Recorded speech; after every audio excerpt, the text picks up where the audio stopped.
folks, I'm Vasel, and welcome to Look Back. This is where I go back a year, 5 years, and 10 years ago this week, tell you about the reviews I did then, and tell you what my thoughts are on the games today. So let's go back a year, and Tin Goose, I did this review with Jason, and he really liked the game, although I bet he hasn't played it since, and I did not like it. I felt there was a little too much luck. The game was very dry and boring about buying airplane factories. I think the production value is not that great also. Just the whole thing was just a very blah game for me.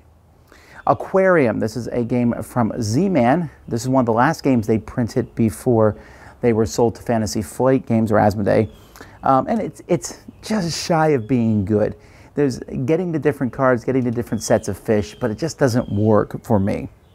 Then we have Princess Bride, I Hate to Kill You. This is a dice game where you're fighting, you're using one of the characters, fighting another character. You have cards and dice. It's a decent game, nothing spectacular. But hey, I do like the Princess Bride. Space Planets is a little kind of dexterity style game for kids from Haba. It's fine for what it is. The Networks, this is a game from Gil Hova. This game about running your own TV station. A very solid, fun, entertaining game as you pick different really weird and funny shows. I had wished that there was a little bit more theming injected into the game. I mean, there's a lot of theme in there already, but still very, very, very good game. Then we have My First Stone Age, which is a great game for kids, a little bit of memory involved, resource collecting, really good way to teach kids more about Euro games. And then just a pile of excellent games. I did a whole series on the second Summoners for Summoner Wars, which were all really great. Finished off the entire thing of Summoner Wars, but the extra Filth Summoner and the Mercenary Summoner, some of my favorite Summoners were in this set. Three Wishes. This is a micro game. If you know me at all, you'll know I'm not a huge fan of the micro game genre. I'd rather my games be a bit more robust, but Three Wishes does a good job, and in fact, if I'm reading correctly, it will be one of the games in the new Hasbro package coming out for families. It's a pretty solid game. Royals, this is one of the Dice Tower Essentials game. I think this is actually the second last one to be published, but it's an area control game. It's like Ticket to Ride meets an area control game, and it's a really solid put together game. As soon as I played it, I was like, this is amazing. It's fun. If you've never played it, definitely give it a try.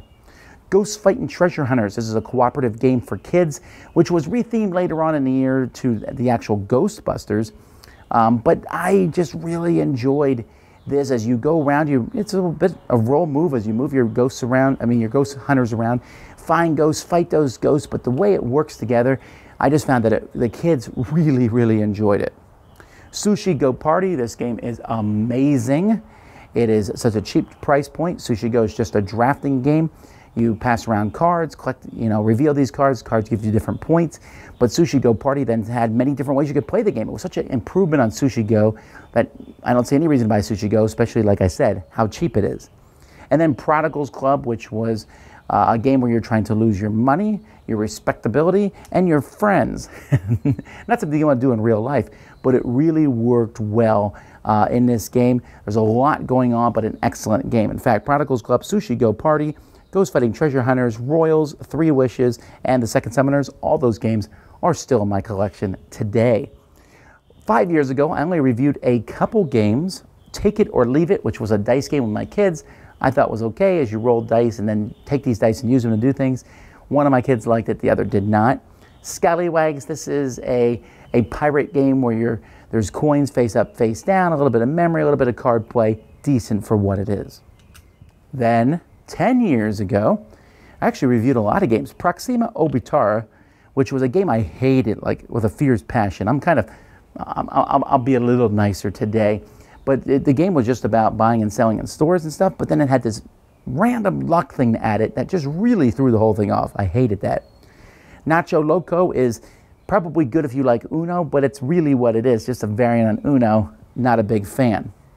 Anasazi is a tile-laying game from Klaus-Jürgen Raid, who did Carcassonne. But this one, when you're putting the tiles down, depending on how close they are to something, depends, and it produces arguments like, is this close, does this count?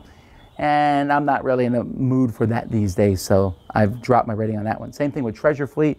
I dropped my rating on this one because it's a game where you're trying to get different ships with things, but the production quality is so low and so bad that I was more tolerant of that 10 years ago. I am not today. Winds of Plunder is a pirate game. It's more of a Euro game as you do different things. There's not a lot of piratey things in that, which is why, you know, when it came out, I was like, yay, a pirate game, I'm excited about it. Nowadays, I'm like, there's so many great pirate games that Winds of Plunder it's good, but I probably won't go back to it. Apples Apples Bible Edition. I like Apples Apples a lot, or I did. Nowadays, not so much, although I did play it with my kids the other day and they enjoyed it. This one is good, but it's kind of weird because you can't mix it with other things because then you get to some, I mean, well, some people might, but it could become blasphemous maybe at times if you mix it with other things. So it's a good standalone set, but just not the fan of it I once was. Ka-Ching is a two-player game from GameRight, which is really good as you're taking cards and things and multiplying things to get money. Some really intriguing ideas, simple, fast. The more I've played this, the more I like it. And Battleground Fantasy Warfare, the scenario book. The scenario book came with Terrain cut out, which normally I'd be like, what, this is awful. But in this case, it worked because, again, remember, Battleground Fantasy Warfare has cards that are moving around and are actual units on the playing field. A lot of really cool things in the scenario book gave more than just fighting, but now gave like an army marching and then the other people are attacking it from both sides. A lot of great stuff in this. So those are the reviews I did 1, 5, and 10 years ago. Thanks so much for watching Look Back. I'm Tom Vasel on the Dice Tower.